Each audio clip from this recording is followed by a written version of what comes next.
What's going on, guys? Marvin here. Welcome back for another video. I have spoken about the issues you will run into regarding private label, so it would only be fair that I make a video about the issues you will run into with wholesale. Wholesale by no means is immune to having any issues or problems. It definitely has its fair share. We're going to be talking about 3 of the biggest problems you're going to run into with wholesale. And if you stay to the end, I will give you the 4th problem that is one of the best problems you can deal with this business. All right, so let's get right into it. The first problem you're going to be dealing with is difficulty in finding suppliers in general. And I'm talking about suppliers we actually want to work with, like brand name suppliers. There are a lot of generic suppliers out there that we don't really want to deal with just because they're not going to work with our business model. A lot of people don't know how to find suppliers, and this is going to be you if you're starting out. I know this was me when I started out. I had no clue how to find suppliers, and I slowly started to hone that skill and craft that skill. But in the beginning, this is something you will definitely deal with. This is probably the biggest problem people have, is finding suppliers in general that they want to work with.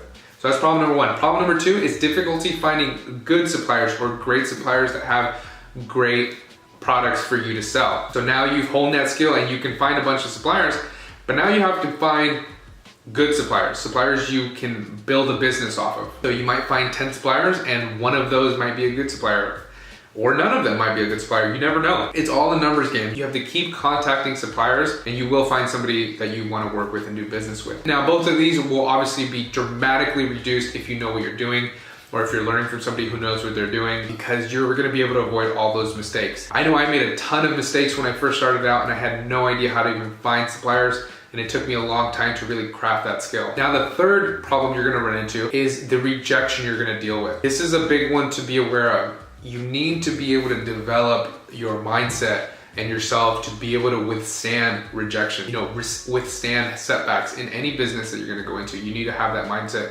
You need to have that dexterity. You're gonna face rejection from suppliers that do not wanna work with Amazon sellers. That's just reality. There are those suppliers that don't wanna work with Amazon sellers.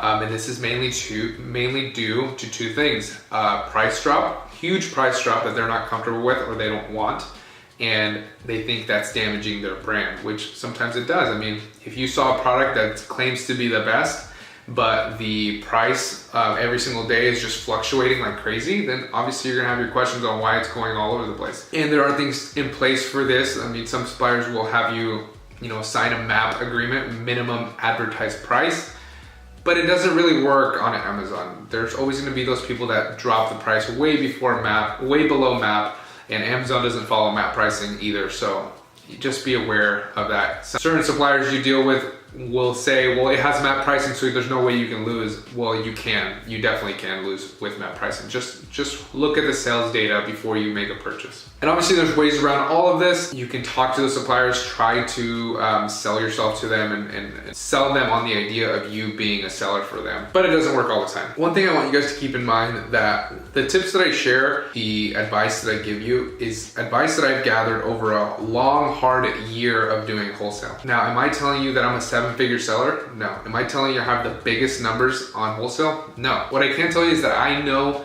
what works today, not what worked 5 years ago, not what worked 7 years ago. I know what works today because things are changing.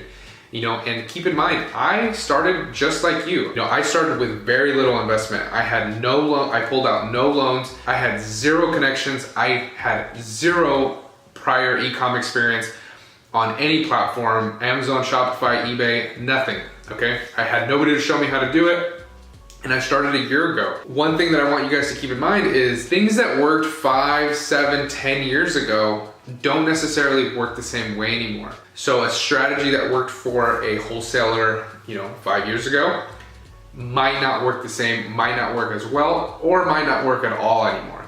And I don't care how much somebody wants to say that the process is still the same, they're absolutely wrong. They are absolutely wrong, because that would mean that the business on Amazon has not evolved, and wholesale is immune to evolving to the market. And I'll give you an example. What we just talked about. Suppliers don't want to work with Amazon sellers. Certain suppliers don't want to work with Amazon sellers. This is due to those 2 reasons: price drops and brand damage. 3 to 5 years ago, this wasn't an issue. This wasn't even a concern because they didn't even know how Amazon would be affected or how prices on Amazon would fluctuate. That wasn't a concern. You came with them with an opportunity and they might not even have known about selling on Amazon, and you might have came as a consultant to get their product onto Amazon, and they would be all about it if you were able to sell it correctly. But this is the case anymore. Suppliers, just like sellers, get smarter and adapt to what's going on.